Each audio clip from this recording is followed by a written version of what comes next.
একাধিক পুরুষকে শরীর দেওয়া নারী চেনার উপায়।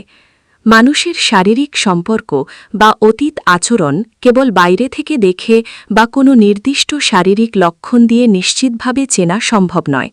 কোনো নারী বা পুরুষ অতীতে কতজন বা কার সাথে শারীরিক সম্পর্কে যুক্ত ছিল তা কেবল বাহ্যিক পোশাক, হাঁটা চলা, কথাবার্তা বা শারীরিক বৈশিষ্ট্য দেখে বিচার করা বৈজ্ঞানিক ও যৌক্তিকভাবে ভিত্তিহীন।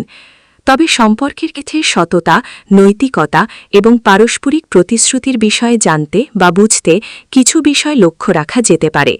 চরিত্র ও ব্যক্তিত্ব বোঝার বস্তুনিষ্ঠ উপায়। ১. খোলামেলা যোগাযোগ। পারস্পরিক বিশ্বাস ও বোঝাপড়ার সবচেয়ে বড় মাধ্যম হল সরাসরি খোলামেলা কথা বলা।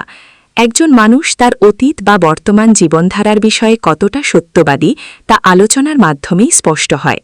২. মূল্যবোধ ও নৈতিকতা।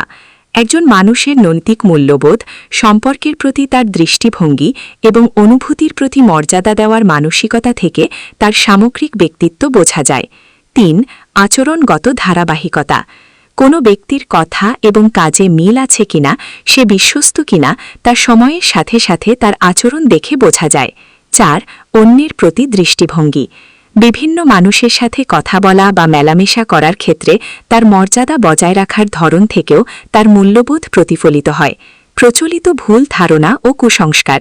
সমাজে প্রচলিত কিছু ভুল ধারণা রয়েছে যেগুলোকে অনেকেই ভুলবশত চরিত্র নির্ধারণের উপায় মনে করেন, যেমন হাঁটা চলা, শরীরের বিশেষ অংশের গঠন বা কুমারিত্ব দেখে কারো যৌন ইতিহাস বোঝা সম্ভব।